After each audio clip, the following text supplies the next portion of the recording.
बंदरियां एक इंसान के बच्चे की मां कैसे बनी। यह वाकया मुल्क शाम का है। शाम का वक्त था। सूरज की लाल रोशनी उस पुराने मुल्क की मिट्टी पर बिछी जा रही थी।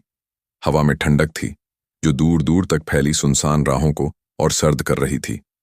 इस मुल्क में एक सौदागर रहता था जिसका नाम था सेठ आसिफ। सेठ आसिफ कोई मामूली शख्स ना था। सोने का कारोबार करता था और उसकी दौलत की चर्चा हर गली मोहल्ले में होती थी। उसकी बीवी गुलबदन एक हसीन और सादगी पसंद औरत थी। दोनों की जिंदगी आराम से गुजर रही थी। वक्त गुजरता गया। एक दिन गुलबदन हामिला यानी पेट से हो गई।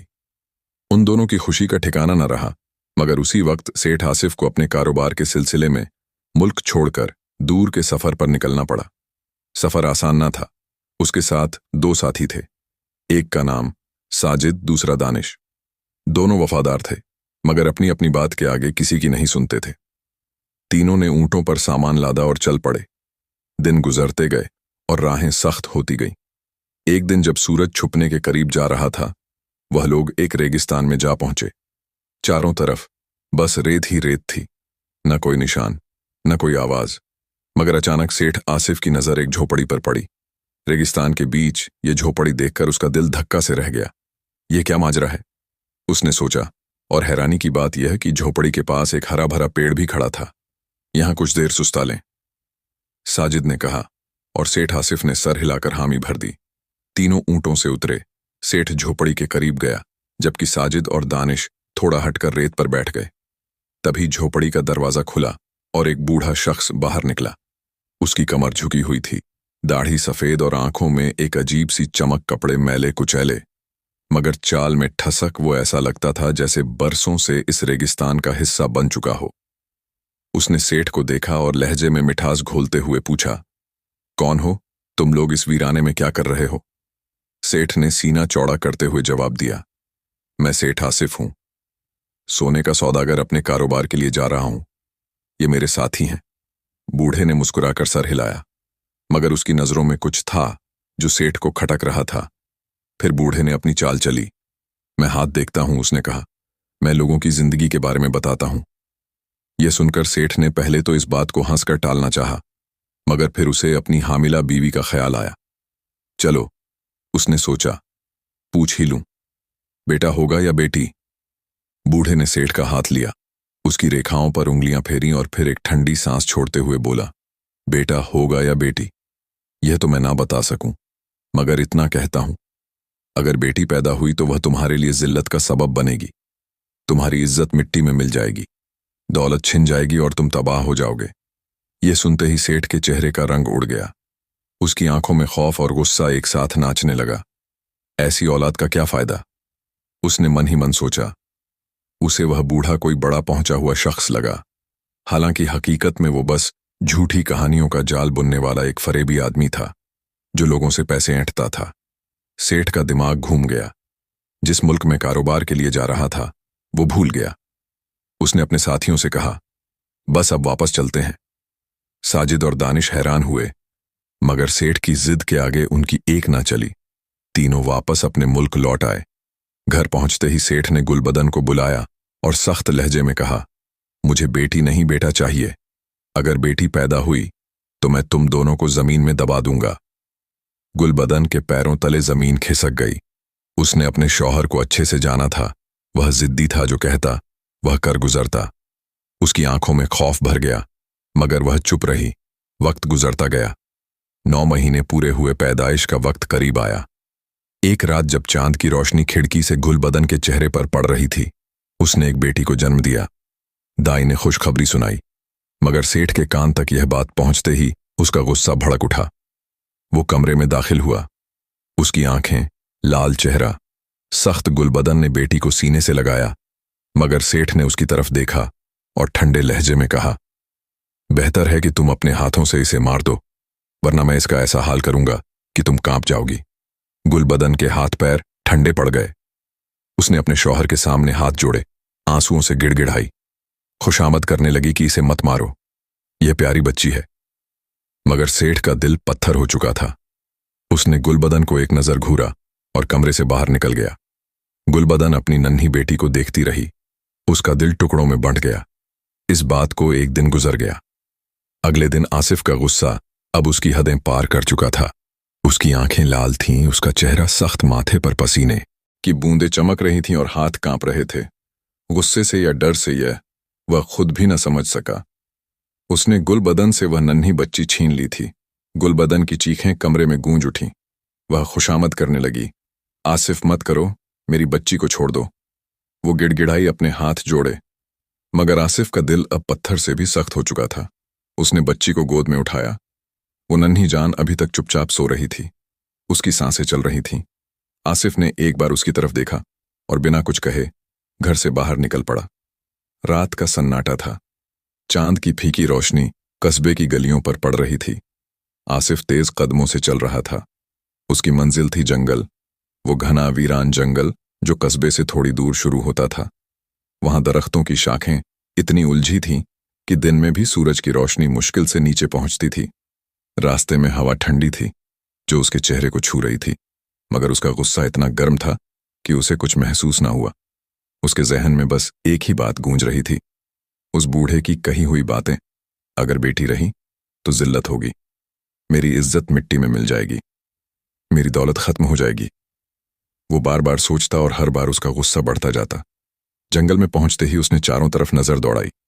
दूर दूर तक सन्नाटा था, बस झींगुरों की आवाज और पत्तियों की सरसराहट। उसने बच्ची को एक पेड़ के नीचे रेत पर रखा। वह अभी भी सो रही थी। उसकी नन्ही मुट्ठियां बंद चेहरा प्यारा लग रहा था। आसिफ का दिल एक पल को डोला, मगर उसने अपने जज्बात को दबा दिया। इसका क्या करूं? वो सोचने लगा। पहले ख्याल आया, इसे जंगली जानवरों के आगे फेंक दूं। फिर उसने सोचा, क्यों ना इसका गला दबा दूं, एक झटके में सब खत्म। मगर यह ख्याल उसे बेचैन करने लगे। उसका दिमाग तेजी से चल रहा था। तभी उसे एक और तरकीब सूझी। उसने जमीन पर गड्ढा खोदना शुरू कर दिया। उसके हाथ मिट्टी को नोच रहे थे। नाखूनों में मिट्टी भर गई। पसीना उसकी पेशानी से टपक कर जमीन पर गिर रहा था। हवा में ठंडक थी, मगर उसका जिस्म गर्मी से तप रहा था। गड्ढा तैयार हुआ, छोटा सा, मगर उस बच्ची के लिए काफी। उसने बच्ची को उठाया। उसकी सांसें अभी भी चल रही थीं। उसका सीना हल्के हल्के ऊपर नीचे हो रहा था। आसिफ ने उसे गड्ढे में डाला। उसकी आंखों में एक पल को नमी आई, मगर उसने अपने आप को संभाला और मिट्टी उठाने लगा। जैसे ही पहली मुट्ठी मिट्टी बच्ची पर गिरी, वो चौंकी।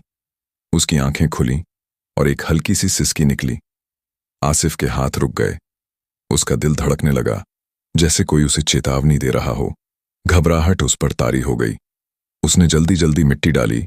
आधी अधूरी बेतरतीब बच्ची की सिसकियां मिट्टी के नीचे दबने लगीं। आसिफ का जिस्म कांप रहा था। क्या कर रहा हूं मैं? यह ख्याल उसके जहन में कौंधा और वह डर के मारे वहां से भाग खड़ा हुआ। उसके कदमों की आहट जंगल में गूंज रही थी, मगर वह पीछे ना मुड़ा। यह सारा माजरा एक दरख्त की ऊंची शाख पर बैठी एक बंदरियां देख रही थी। उसका छोटा सा बच्चा उसकी छाती से चिपका हुआ था। बंदरियां की आंखें तेज थीं और वह हर हरकत को गौर से देख रही थी। जब बंदरिया ने देखा कि आसिफ गड्ढा खोदकर उसमें बच्ची को दबाकर भाग गया, तो वह फुर्ती से नीचे उतरी। अपने बच्चे को कंधे पर लटकाए उसने गड्ढे की मिट्टी को खुरचना शुरू किया। उसकी उंगलियां तेजी से चलीं। नाखून मिट्टी में ढस रहे थे। थोड़ी ही देर में बच्ची बाहर थी। मिट्टी से सनी उसकी सांसें अब भी चल रही थीं। वह रोने लगी। एक कमजोर प्यारी आवाज जो जंगल के सन्नाटे में गूंज उठी। बंदरिया ने बच्ची को अपनी बाहों में उठाया। उसकी आंखों में एक अजीब सी ममता थी, जैसे वह अपनी औलाद को देख रही हो। वह उसे लेकर इधर उधर टहलने लगी। कभी उसे हवा में उछालती, कभी पत्तों से उसका मुंह पोंछती, मगर बच्ची का रोना बंद ना हुआ। उसकी सिसकियां तेज होती गईं। बंदरिया ने उसे गौर से देखा। उसकी भूखी आंखें, कांपते होंठ। फिर न जाने क्या सूझा, उसने बच्ची को अपने सीने से लगा लिया। उसकी गर्म छाती से बच्ची को छुआ और उसे दूध पिलाने लगी। बच्ची ने पहले हिचकिचाई, फिर धीरे धीरे दूध पीना शुरू किया। उसकी भूख मिटते ही वह चुप हो गई। उसकी आंखें बंद हुईं और वह बंदरिया की गोद में सुकून से सो गई। बंदरिया के चेहरे पर एक हल्की सी मुस्कान थी। वो समझ गई, ये नन्ही जान भूखी थी। अब जंगल में एक अजीब मंजर बन गया। बंदरियां अपने बच्चे को एक तरफ लेटाती, उसकी पूंछ को सहलाती, दूसरी तरफ इस इंसानी बच्ची को लेटाती, उसके सिर पर हाथ फेरती। वो दोनों को बराबर ख्याल रखती थी। कभी पेड़ों से फल तोड़कर लाती, उन्हें मसल कर बच्ची को खिलाती, कभी अपनी छाती से दूध पिलाती। जंगल की ठंडी हवा में बच्ची की सांसें सुकून में हो गई थीं। वह अब उसकी जिंदगी का हिस्सा बन चुकी थी। कभी कभी वह हल्के से हंसती और उसकी आवाज दरख्तों के बीच गूं से फल तोड़ती, कभी अमरूद कभी जंगली बेर। उन्हें अपने नाखूनों से छीलती, छोटे छोटे टुकड़े करती और बच्ची को अपने हाथों से खिलाती। बच्ची हंसती, कभी फल को मुंह में दबाकर बंदरियां की नकल करती। दोनों की दुनिया जंगल की हरी छांव में बस गई थी। एक दिन जंगल में एक नया मेहमान आए। वह थे हकीम असलम, एक बूढ़ा सादा दिल शख्स जिनकी जुबान सच बोलती थी और हाथों में शिफा थी। लोग कहते थे कि हकीम साहब की दवा से लालाज मर्ज भी ठीक हो जाते हैं।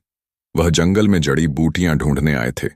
उनके कंधे पर एक पुरानी थैली लटक रही थी जिसमें वह पत्तियां, जड़े और फूल जमा करते थे। उनकी दाढ़ी सफेद थी, चेहरा झुर्रियों से भरा, मगर आंखों में एक अजीब सी चमक।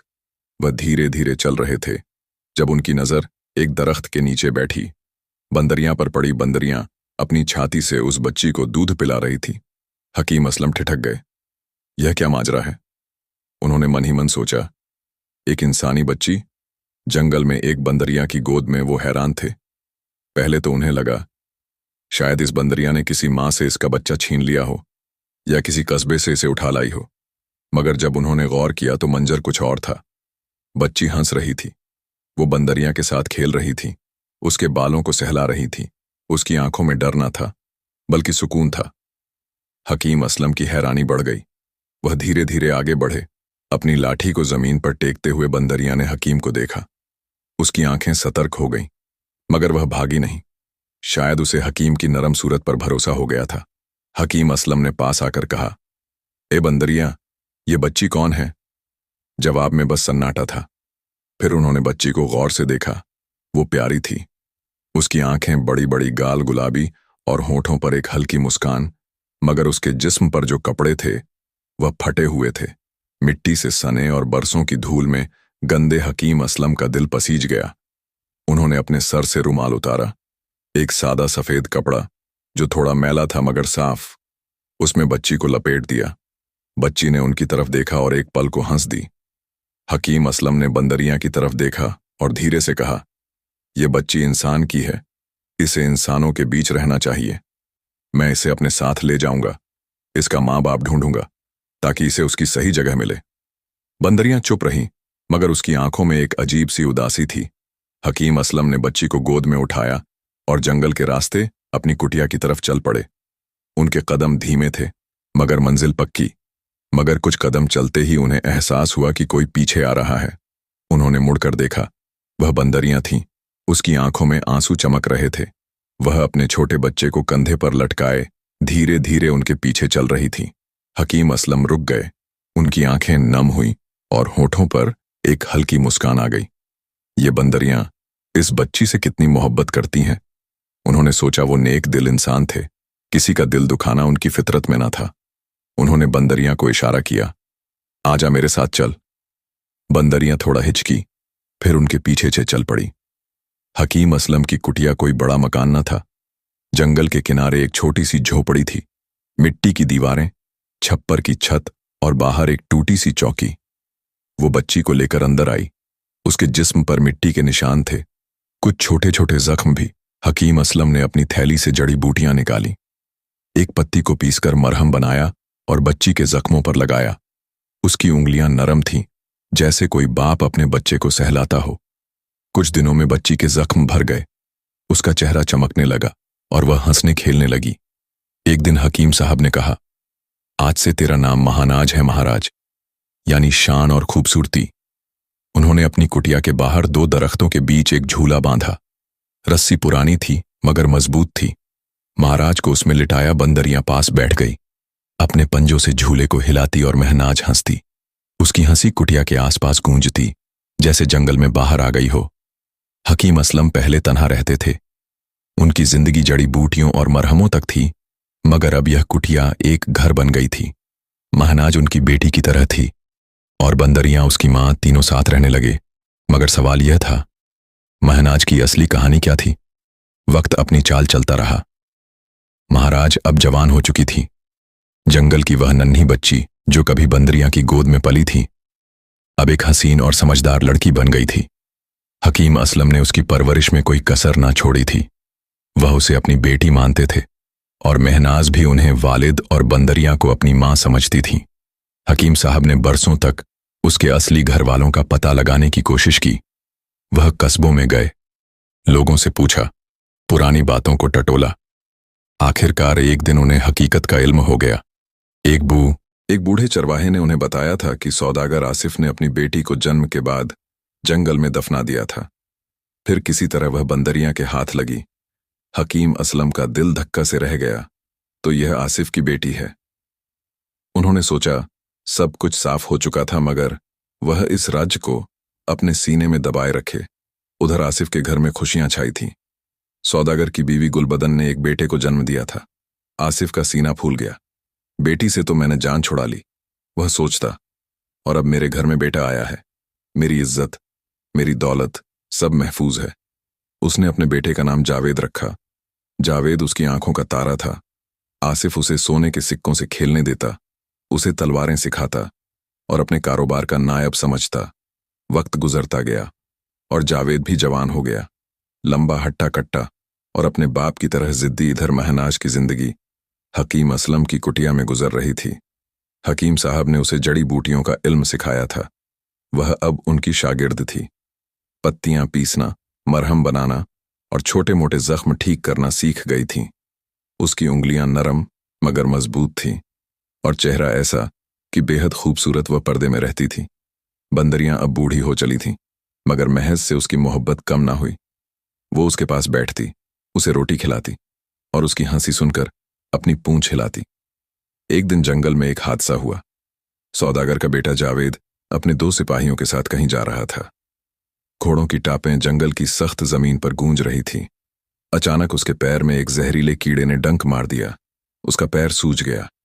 दर्द से उसकी चीख निकल पड़ी। सिपाहियों ने उसे संभाला और कहा, जावेद साहब, पास में एक हकीम साहब की कुटिया है, वह बड़े पहुंचे हुए हैं, चलो वहां चलते हैं। जावेद ने दर्द से कराहते हुए हामी भरी। वह कुटिया की तरफ बढ़े। कुटिया के बाहर एक छोटा सा आंगन था। वहां महाराज बैठी थी। उसने अपने चेहरे पर दुपट्टा डाला हुआ था और बंदरियां को रोटी के टुकड़े खिला रही थी। जावेद ने जैसे ही कुटिया में कदम रखा, उसकी नजर महनाज पर पड़ी। उसका चेहरा तो ना दिखा, मगर उसकी आंखें देखते ही उसका दिल धड़क उठा। जावेद हैरान रह गया। यह कौन है? उसने सोचा। हकीम असलम ने जावेद को अंदर बुलाया, उसके पैर का जख्म देखा और मरहम लगाया। जावेद का दर्द कम हुआ, मगर उसकी नजरें बार बार महनाज की तरफ उठ रही थीं। जब वह कुटिया से बाहर निकला तो अपने सिपाहियों से पूछा, ये लड़की कौन थी? इलाज कराने आई थी या यहां की है? सिपाहियों ने जवाब दिया, सेठ साहब, यह हकीम साहब की बेटी है, यहीं रहती है। जावेद का जहन उलझ गया। वो शाम को घर लौटा, मगर उसकी आंखों के सामने महनाज की सूरत घूम रही थी। उसकी खामोश हंसी, उसकी वह नजरें, वह सब उसे बेचैन कर रहा था। सुबह हुई तो उसने अपने बाप से सारी बात बयान की। अब्बा, मैंने जंगल में एक लड़की देखी, हकीम साहब की बेटी है, वो मुझे पसंद आ गई, उसे शादी करना चाहता हूं। सेठ आसिफ ने अपने बेटे की बात सुनी और मुस्कुराया। अच्छा, तो मेरा शेर किसी पर दिल हार बैठा है, उसने सोचा। फिर अपने नौकर को बुलाया और हुक्म दिया, जा, उस हकीम के पास मेरे बेटे के लिए उसकी बेटी का रिश्ता मांग, कह दे कि उसकी जिंदगी बदलने वाली है। उसकी बेटी इस झोपड़ी से निकलकर हमारे महल में आएगी। आसिफ को अपनी दौलत पर गुमान था। उसे लगता था कि उसका पैसा हर चीज खरीद सकता है। यह ऐसा रिश्ता हो रहा था जो एक भाई अपनी बहन के लिए मांग रहा था। नौकर हकीम असलम की कुटिया पहुंचा। उसने रिश्ते की बात रखी, मगर हकीम साहब का चेहरा सख्त हो गया। उनकी आंखों में गुस्सा चमक उठा। उन्हें सब पता था आसिफ कौन था। उसने अपनी बेटी को दफनाया था और अब उसका बेटा अपनी बहन के लिए रिश्ता मांग रहा था। यह खून का रिश्ता था, मगर जावेद को इसकी भनक तक न थी। हकीम असलम का दिल जल रहा था, मगर वो नौकर से कुछ ना बोले। बस इतना कहा, तुम्हारा मालिक सौदागर कहाँ और हम कहाँ? वह महलों में रहता है, हम झोपड़ी में, हम गरीब लोग हैं। उससे कोई मुकाबला नहीं, यह रिश्ता नहीं हो सकता। आसिफ का नौकर जब हकीम असलम की कुटिया से लौटा तो उसने सारी बात बयान की। सेठ साहब हकीम साहब ने साफ मना कर दिया। कहते हैं कि हम गरीब लोग हैं, आपसे कोई मुकाबला नहीं, रिश्ता नहीं हो सकता। आसिफ का चेहरा गुस्से से लाल हो गया। उसकी आंखें चिंगारियां उगलने लगीं। एक झोंपड़ी वाला मुझसे इनकार करे, वो चीखा, मेरे बेटे को ठुकराए। उसने अपने सिपाहियों को बुलाया, 410 हट्टे कट्टे मर्द जिनके हाथों में तलवारें और चेहरों पर सख्ती थी। जाओ, उसने हुक्म दिया, उस हकीम के पास उसकी बेटी का रिश्ता जावेद के लिए मांगो। अगर उसे अपनी जान प्यारी है तो हां कर दे, वरना उसका अंजाम बुरा होगा। सिपाही गुस्से में कुटिया की तरफ बढ़े। उनकी टापों की आवाज जंगल में गूंज रही थी। कुटिया के पास पहुंचते ही वह अंदर घुस गए। हकीम असलम चौकी पर बैठे थे और महाराज पास में झूला झूल रही थी। सिपाहियों ने हकीम साहब को घेर लिया। एक ने चिल्लाकर कहा, ए बूढ़े सौदागर का हुक्म है, अपनी बेटी का रिश्ता दे दे, वरना तेरी खैर नहीं। हकीम असलम ने सख्त नजरों से उन्हें देखा, मगर कुछ बोले नहीं। तभी सिपाहियों ने उन पर हाथ उठाना चाहा। उसी वक्त बंदरियां, जो अब बूढ़ी और कमजोर हो चुकी थीं, कोने से निकल आई। उसकी आंखों में आग थी। उसने सिपाहियों पर हमला कर दिया। अपने नाखूनों से खरोचा, दांतों से काटा। सिपाही डर के मारे चीखे और भाग खड़े हुए। वो लौट कर आसिफ के पास गए। सेठ साहब, एक बंदरिया ने हम पर हमला किया, हम कुछ न कर सके, उन्होंने डरते हुए कहा। यह सुनकर आसिफ और जावेद का गुस्सा उनके सर पर पहुंच गया। एक जानवर हमें रोकेगा, आसिफ ने दहाड़ते हुए कहा। उसने अपने कुछ और सिपाहियों को बुलाया। यह लोग ज्यादा सख्त और बेरहम थे। जाओ, उसने हुक्म दिया, पहले उस बंदरिया को खत्म करो, फिर हकीम को मेरे पास लाओ। सिपाही फिर कुटिया की तरफ बढ़े। इस बार उन्होंने पहले बंदरिया को घेरा, लाठियों और तलवारों से उस पर वार किए। बूढ़ी बंदरियां लड़ी, मगर उसकी ताकत जवाब दे गई। वह जख्मी होकर जमीन पर गिर पड़ी। उसकी सांसें धीमी हो गईं। फिर सिपाहियों ने हकीम असलम को पकड़ लिया और आसिफ के महल में ले आए। महल के एक अंधेरे कमरे में हकीम असलम को कैद कर दिया गया। चारों तरफ मोटी दीवारें, ऊपर एक छोटी सी खिड़की जहां से हल्की रोशनी आती थी। आसिफ उनके सामने आया। उसका चेहरा गुस्से और गुमान से भरा था। उसने कहा, अब भी वक्त है, अपनी बेटी का रिश्ता मेरे बेटे को दे दे। हकीम असलम का गुस्सा फूट पड़ा। उनकी आंखें जल रही थीं। ए खबीस इंसान, वो चिल्लाए, याद कर उस वक्त को जब तूने अपनी बीवी की गोद से एक नन्ही बच्ची को छीना और उसे जमीन में दबा दिया। मगर तुझे क्या पता, जिस बंदरिया को तूने मरवा दिया उसी ने तेरी बेटी की जान बचाई, उसे अपना दूध पिलाया, उसका ख्याल रखा, उसे पाला, और आज तू इतना नीचे गिर गया कि अपने बेटे से अपनी बेटी की शादी करना चाहता है। वह तेरी बेटी है और यह तेरा बेटा उसका सगा भाई है। यह सुनकर आसिफ सन्न रह गया। उसका चेहरा पीला पड़ गया, मगर उसका गुमान अभी टूटा न था। उसे अपनी बेटी का जिंदा रहना मंजर न था। नहीं, वह बुदबुदाया, यह लड़की मरनी चाहिए। उसने अपने एक सिपाही को बुलाया, एक लंबा सख्त मर्द जिसके हाथों में तलवार चमक रही थी। आसिफ ने कहा, उस जंगल में एक लड़की रहती है, उसे मार डाल और सबूत में उसकी आंखें निकालकर मेरे पास ला। सिपाही ने तलवार ली और जंगल की तरफ चल पड़ा। वो कुटिया के पास पहुंचा। महाराज वहां अकेली थी। वह अपनी बूढ़ी बंदरिया के पास बैठी थी। उसकी आंखों में आंसू थे और हाथ में एक फूल जिसे वह सहला रही थी। सिपाही ने उसे देखा और तलवार उठाई।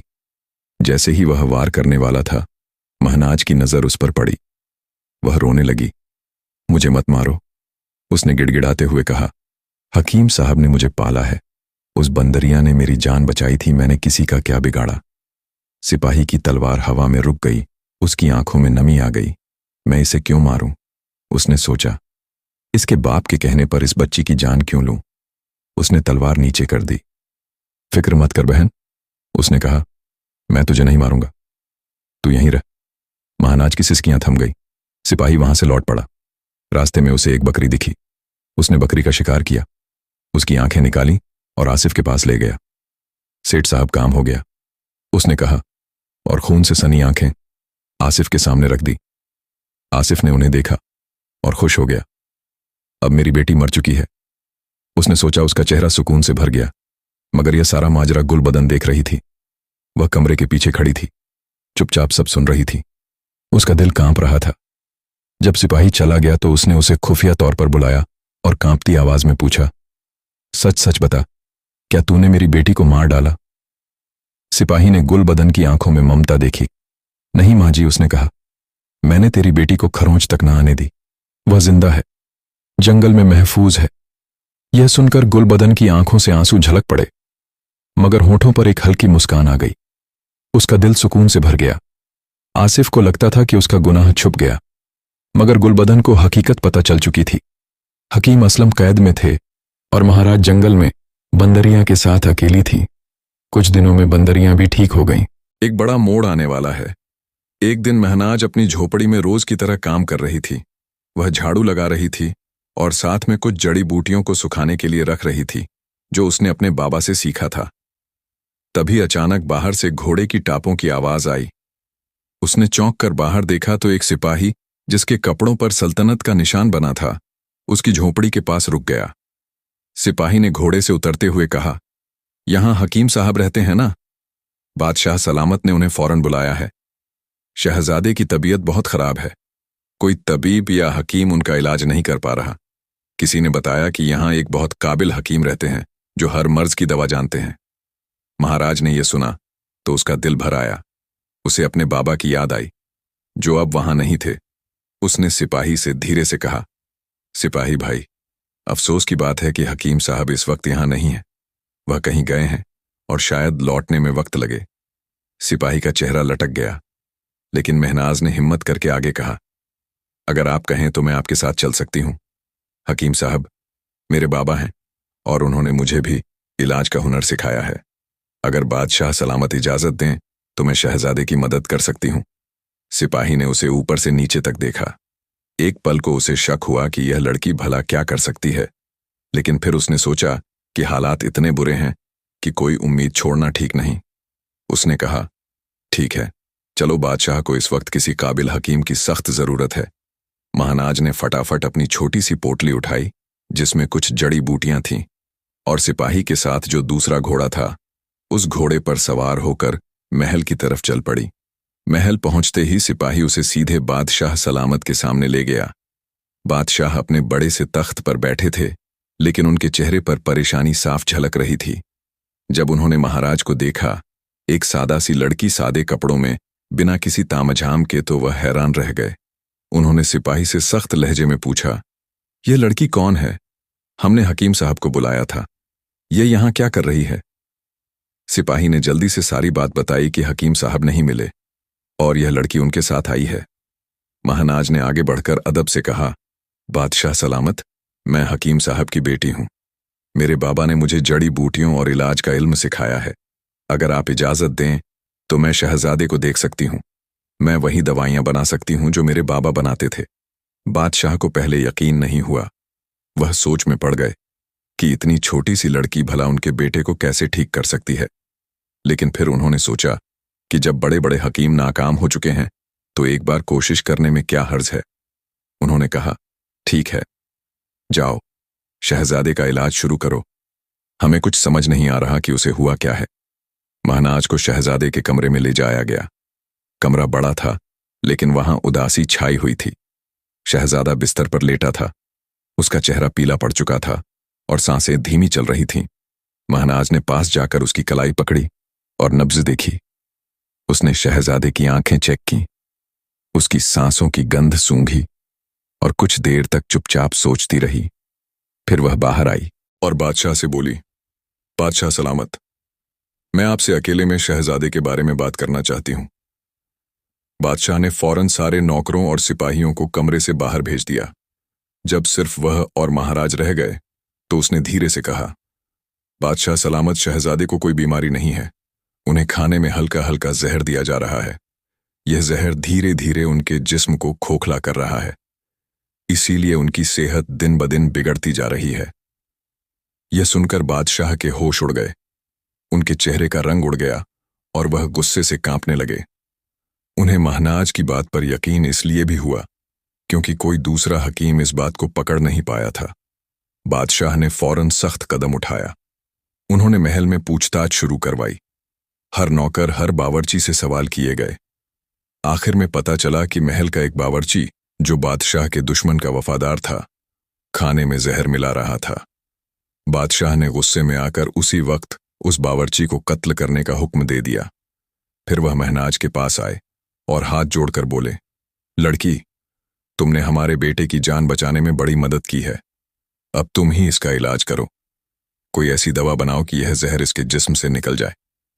महाराज ने कहा, बादशाह सलामत, मैं कोशिश करूंगी। मुझे कुछ जड़ी बूटियां चाहिए होंगी। और थोड़ा वक्त उसकी आवाज में यकीन था और बादशाह को अब उस पर पूरा भरोसा हो चुका था।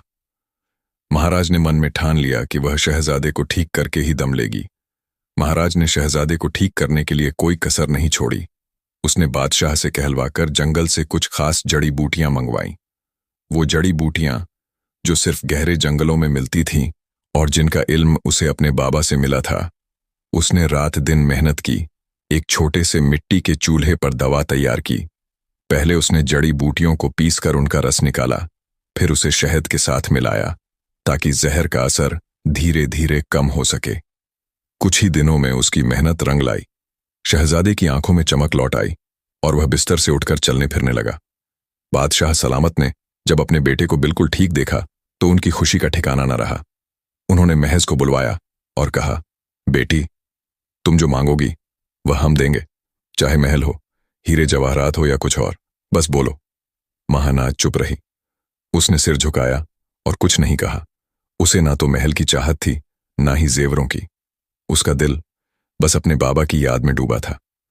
उधर शहजादे को जब पता चला कि उसकी जान एक लड़की ने बचाई है तो उसके मन में उससे मिलने की बेचैनी बढ़ गई। एक दिन वह अपने कमरे से बाहर आया और महानाज को देखने की इजाजत मांगी। जब वह महानाज से मिला तो उसे देखता ही रह गया। महानाज सादे कपड़ों में थी, लेकिन उसकी सादगी में एक अलग ही खूबसूरती थी। उसकी बड़ी बड़ी आंखें ने शहजादे का दिल जीत लिया। वो पहली नजर में ही उस पर फिदा हो गया। उसने अपने दिल की बात अपने बाप से कही, अब्बा, जिस लड़की ने मेरी जान बचाई उससे मैं शादी करना चाहता हूं। बादशाह को शहजादे की बात सुनकर कोई हैरानी नहीं हुई। वह पहले ही महनाज की नेकी और समझदारी से वाकिफ हो चुके थे। उन्होंने उसे फिर से अपने पास बुलाया। इस बार बादशाह के लहजे में नरमी थी। उन्होंने महनाज के सिर पर हाथ रखा और कहा, बेटी, अगर तुम्हें कोई ऐतराज ना हो तो हम अपने बेटे के लिए तुम्हें पसंद करते हैं। हम चाहते हैं कि तुम हमारे महल की बहू बनो। तुम हमें बताओ, तुम्हारे वालिद कब तक लौट आएंगे ताकि हम उनसे रिश्ते की बात करें। यह सुनते ही महनाज की आंखें भर आईं। उसने धीरे से कहा, बादशाह सलामत, मुझे नहीं पता कि मेरे बाबा कब लौटेंगे। फिर उसने सारी बात खोलकर रख दी। कैसे उसके बाबा को सेठ आसिफ ने पकड़ लिया था, कैसे वह अकेली जंगल में बंदरियां के साथ रहने लगी थी। उसकी बात सुनकर बादशाह का दिल दुख से भर गया। वह चुप रहे, लेकिन किसी वजह से उन्होंने महनाज के बाबा को छुड़वाने की कोशिश नहीं की। शायद कोई सियासी मजबूरी थी या फिर वह वक्त का इंतजार कर रहे थे। बादशाह ने बस इतना कहा, बेटी, तुम फिक्र मत करो, तुम्हारी हर परेशानी अब हमारी परेशानी है। महानाज ने भी शहजादे से शादी के लिए हामी भर दी। उसे शहजादे की सूरत और सीरत दोनों पसंद थी। शहजादा लंबा चौड़ा गोरा चिट्टा और हंसमुख था। उसकी बातों में एक अजीब सी ठहराव थी जो महनाज को भा गई। बादशाह ने कोई देर ना की। उन्होंने महल में शादी की तैयारियां शुरू करवा दी। चारों तरफ ढोल नगाड़े बजे, रंग बिरंगे फूलों से महल सजाया गया। महनाज को लाल जोड़े में सजाया गया और शहजादे ने शेरवानी पहनकर उसे देखते ही कहा, तुम तो चांद की तरह लग रही हो। शादी बड़ी धूमधाम से हुई और महनाज अब महल की रानी बन गई। शादी के बाद महनाज ने अपनी दोस्त बंदरिया को भी महल में बुलवा लिया।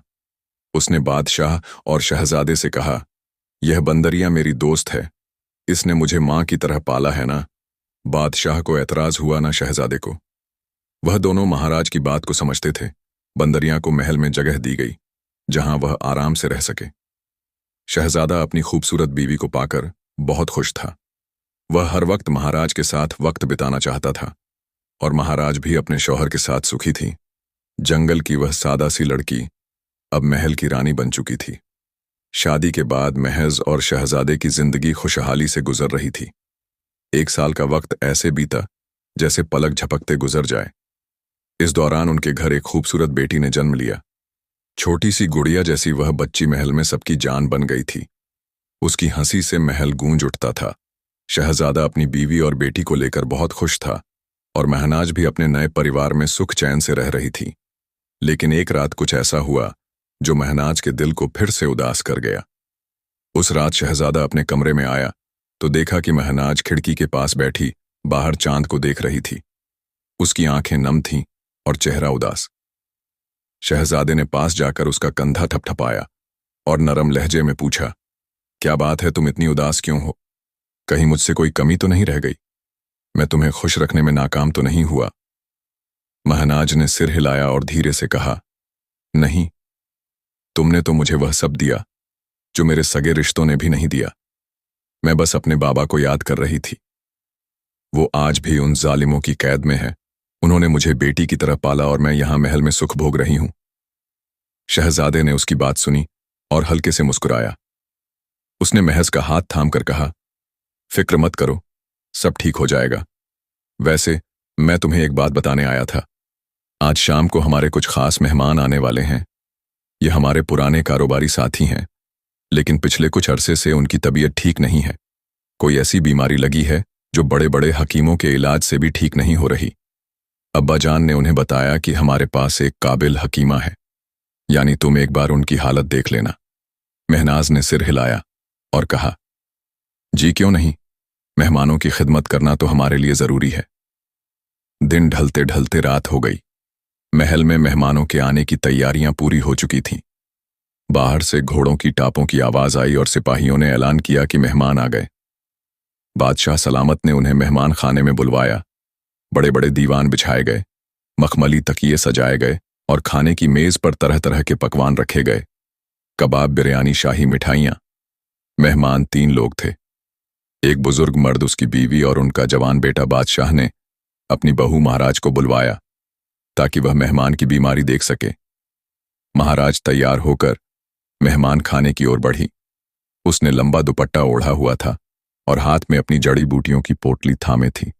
जैसे ही वह पर्दे के पास पहुंची, उसने अंदर झांककर मेहमानों की एक झलक देखी और वह पल उसके लिए ऐसा था जैसे जमीन उसके पैरों तले खिसक गई।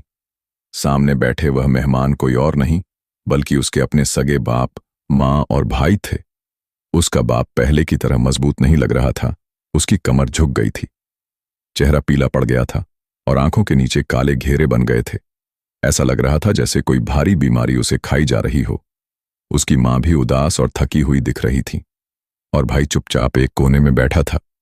महाराज के कदम वहीं रुक गए। उसका दिल जोर जोर से धड़कने लगा। वो कुछ समझ ही नहीं पा रही थी कि यह सब कैसे हो सकता है। तभी शहजादा उसके पीछे आकर खड़ा हो गया। उसने देखा कि मेहना आज पर्दे के पास रुकी हुई है तो पूछा, क्या हुआ, तुम अंदर क्यों नहीं जा रही? महनाज ने कांपते हुए शहजादे की ओर देखा और पूछा, यह लोग कौन हैं? तुम इन्हें कैसे जानते हो? शहजादे ने बेफिक्री से जवाब दिया, ये बड़े सौदागर हैं, सोने का कारोबार करते हैं। हमारे महल के जेवरात भी यही बनाते हैं। अब्बाजान और इनकी पुरानी दोस्ती है। इनकी तबीयत खराब है इसलिए यहां आए हैं ताकि तुम उनका इलाज कर सको। फिर वह रुक कर बोला, वैसे एक बात और है जो मैं तुम्हें बाद में बताऊंगा। महाराज का दिमाग सुन्न हो गया। उसे समझ नहीं आ रहा था कि उसके बाबा को कैद करने वाले लोग उसके ससुराल में मेहमान बनकर कैसे बैठे हैं। उसका बाप बीमार था, यह सच था, लेकिन उसकी आंखों में अभी भी वही पुरानी चमक थी जो महाराज को याद थी। महाराज उस रात अपने घर वालों के सामने नहीं गई। उसका दिल भारी था और दिमाग में सवालों का तूफान चल रहा था। वह चुपचाप मेहमान खाने से निकलकर अपने कमरे में चली गई। उसने दरवाजा बंद किया और बिस्तर पर बैठकर अपने हाथों को देखने लगी। वही हाथ जिन्होंने अपने बाप के लिए दवा बनाई थी, जिसे वह जालिम समझती थी। उधर मेहमान खाना खा चुके थे। बादशाह सलामत ने सौदागर को वह दवा दी जो महनाज ने तैयार की थी। सौदागर ने उसे पी लिया और रात को अपने कमरे में सो गया। सुबह हुई तो सौदागर को अपने जिस्म में अजीब सी ताजगी महसूस हुई। उसने बिस्तर से उठकर खुद को देखा। उसकी कमर सीधी हो गई थी, हाथों में ताकत लौट आई थी और चेहरे का पीलापन कम हो गया था। उसे लगा जैसे उसकी बीमारी आधे से ज्यादा गायब हो चुकी हो। उसकी बीवी और बेटा भी यह देखकर हैरान थे। बीवी ने कहा, यह क्या जादू है, तुम तो एक रात में ही बदल गए। बेटे ने भी सिर हिलाकर तारीफ की। लगता है यहां कोई कमाल का हकीम है। सौदागर चुप रहा, लेकिन उसके मन में उस हकीम से मिलने की चाहत जाग उठी। एक हफ्ता ऐसे ही गुजर गया। सौदागर हर दिन महनाज की बनाई दवा पीता रहा। बादशाह के सिपाहियों ने उसे बाकायदा एक छोटी शीशी में दवा दी थी, जिसमें लिखा था कि कब और कैसे लेनी है। 7वें दिन तक सौदागर ठीक हो गया। उसकी सांसें पहले की तरह तेज चलने लगीं। चाल में मजबूती आ गई और आंखों में चमक लौट आई। उसने बादशाह सलामत के सामने हाथ जोड़कर कहा, बादशाह, मेरे दोस्त, तुम्हारी और मेरी दोस्ती तो पुरानी है, लेकिन तुम्हारी बहू कमाल की औरत है। मैं 1 साल से बीमार था। ना जाने कितने हकीमों तबीबों के पास गया, कितनी दवाइयां खाई, लेकिन कुछ फायदा नहीं हुआ। पर तुम्हारी बहू की दवा से मैं ठीक हो गया। मैं उससे मिलना चाहता हूं, उसका शुक्रिया अदा करना चाहता हूं, जिसकी वजह से मैं फिर से सेहतमंद हुआ।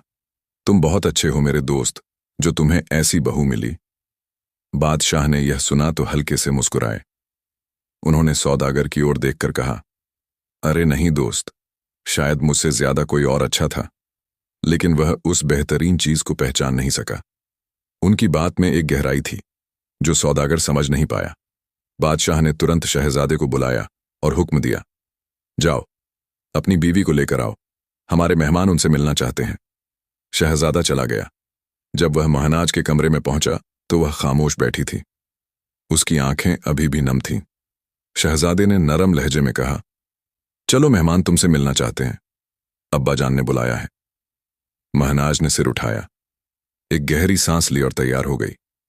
उसने लंबा दुपट्टा ओढ़ा और शहजादे के साथ मेहमान खाने की ओर चल पड़ी। जैसे ही वह वहां पहुंची, सौदागर और उसके बेटे ने उसे देखा। सौदागर के बेटे के तो पैरों तले जमीन खिसक गई। उसकी आंखें फटी की फटी रह गईं। सौदागर भी उसे देखकर सन्न रह गया। वह अपनी बेटी को पहचान गया था, वही महनाज जिसे उसने सालों पहले मरने के लिए छोड़ दिया था। सौदागर की बीवी भी उसे देखकर चौंक गई। सौदागर की नजरें महनाज पर टिकी थीं। तभी बादशाह ने आगे बढ़कर सौदागर के कंधे पर हाथ रखा।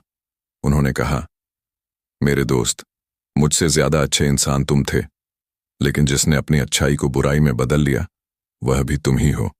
बेटियां तो अनमोल होती हैं। तुमने अपनी शान शौकत बचाने के लिए इस बच्ची को जिंदा ही जमीन में दबा दिया था, लेकिन एक जानवर, एक बंदरिया ने इसकी जान बचाई। उसने मां बनकर इसे पाला। इतने सालों तक तुम्हारी बेटी जिंदा रही, जंगल में मुश्किलें झेलती रहीं, और तुम्हारी शान शौकत में कोई कमी नहीं आई। सौदागर की आंखें नीचे झुक गईं। उसका मुंह सूख गया और गले में कुछ अटक गया। वह कुछ बोलना चाहता था, लेकिन शब्द नहीं निकले। मेहनाज चुपचाप खड़ी थी। उसकी आंखों में आंसू थे, लेकिन चेहरे पर एक अजीब सा सुकून भी था। बादशाह की बात ने सौदागर के दिल को चीर दिया। कमरे में मौजूद हर शख्स उस पल को महसूस कर रहा था। एक बाप और बेटी का सच जो सालों बाद सामने आया था। महाराज मेहमान खाने में खड़ी थी और बादशाह की हर बात उसके कानों में गूंज रही थी। उसका दिल भारी हो गया और आंखों में आंसुओं का सैलाब उमड़ पड़ा। अचानक वह फूट फूट कर रोने लगी। उसकी आवाज में दर्द था जो सालों का गम लिए हुए था।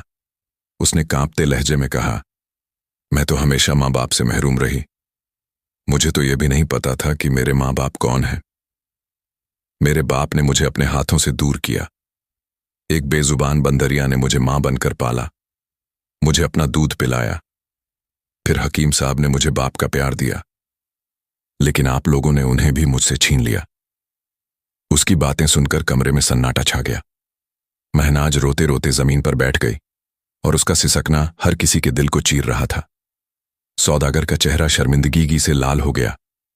उसे अपनी गलती का एहसास हो चुका था। बादशाह ने यह सब जानबूझकर किया था, उसे उसकी भूल का एहसास दिलाने के लिए। सौदागर आगे बढ़ा। उसने अपनी बेटी के सामने हाथ जोड़े और सिर झुकाकर कहा, बेटी, मुझे माफ कर दे। दौलत और शोहरत ने मुझे अंधा कर दिया था। मैंने बहुत बड़ी गलती की। उसकी आंखों में आंसू थे।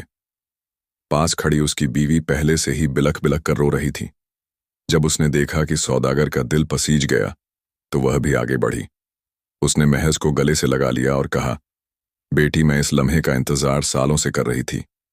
मुझे माफ कर दे। मां की गर्मजशी महनाज को महसूस हुई और वह भी अपनी मां के सीने से लिपट कर रोने लगी। सौदागर का बेटा, जो महनाज का भाई था, चुपचाप यह सब देख रहा था। फिर वह भी आगे आया। उसने अपनी बहन के सामने हाथ जोड़े और बोला, बहन, मैं भी तुम्हारा गुनहगार हूं, मुझे माफ कर दो। उसकी आवाज में पछतावा था। सौदागर ने फिर एक कदम और बढ़ाया।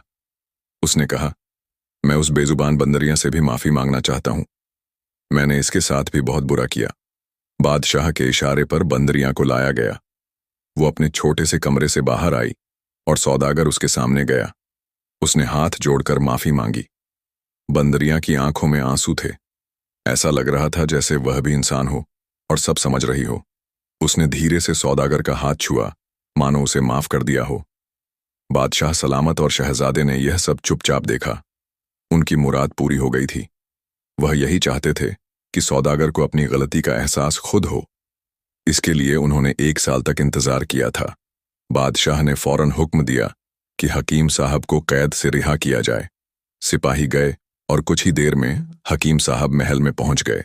वह थके हुए थे, लेकिन उनकी आंखों में चमक थी। महनाज ने अपने बाबा को देखते ही दौड़कर उन्हें गले लगा लिया। वह खूब रोई और हकीम साहब ने उसकी पीठ थपथपाकर उसे चुप कराया। बेटी, अब सब ठीक हो गया, उन्होंने धीरे से कहा। इसके बाद सौदागर बादशाह के सामने आया। उसने हाथ जोड़कर कहा, बादशाह सलामत, मैं अपनी गलती सुधारना चाहता हूं। मैं अपनी बेटी को अपने घर ले जाऊंगा और उसे दोबारा पूरी शान शौकत से दुल्हन बनाकर रुखसत करूंगा। बादशाह ने मुस्कुराकर हामी भर दी। सौदागर अपनी बेटी, बीवी और बेटे के साथ अपने घर लौटा। वहां उसने बड़े जोश से तैयारियां शुरू की। घर को फूलों से सजाया गया, ढोल नगाड़े बजे और मेहमानों को बुलाया गया। महनाज को लाल जोड़ा पहनाया गया और सौदागर ने उसे अपने हाथों से विदा किया। उसकी आंखों में आंसू थे, लेकिन चेहरे पर सुकून था। शहजादा अपनी दुल्हन को लेने आया और महल में फिर से शादी का जश्न मना। मैं आज अपने बाबा हकीम साहब को भी महल में ले आई। उसने बादशाह से गुजारिश की कि उनके लिए एक खास कमरा तैयार किया जाए। बादशाह ने उसकी बात मान ली। हकीम साहब को इज्जत और एहतराम के साथ महल में जगह दी गई। साथ ही बादशाह ने बंदरिया के लिए भी एक खूबसूरत कमरा बनवाया। उस कमरे में पेड़ की टहनियां, फल और नरम बिस्तर रखा गया ताकि वह आराम से रह सके। बंदरियां अब महल की शहजादी की तरह रहने लगी। इसके बाद सब हंसी खुशी साथ रहने लगे। महनाज अपने शौहर, बेटी, बाबा और बंदरियां के साथ सुखी थी। सौदागर और उसका परिवार भी अब बदल चुका था। वह अक्सर महल आते और अपनी बेटी से मिलते।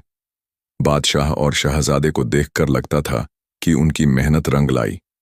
एक जंगल की लड़की अब महल की रानी थी और उसका परिवार फिर से एक हो गया था। और हकीम साहब और बंदरियां भी महल में उसी तरह रहते रहे।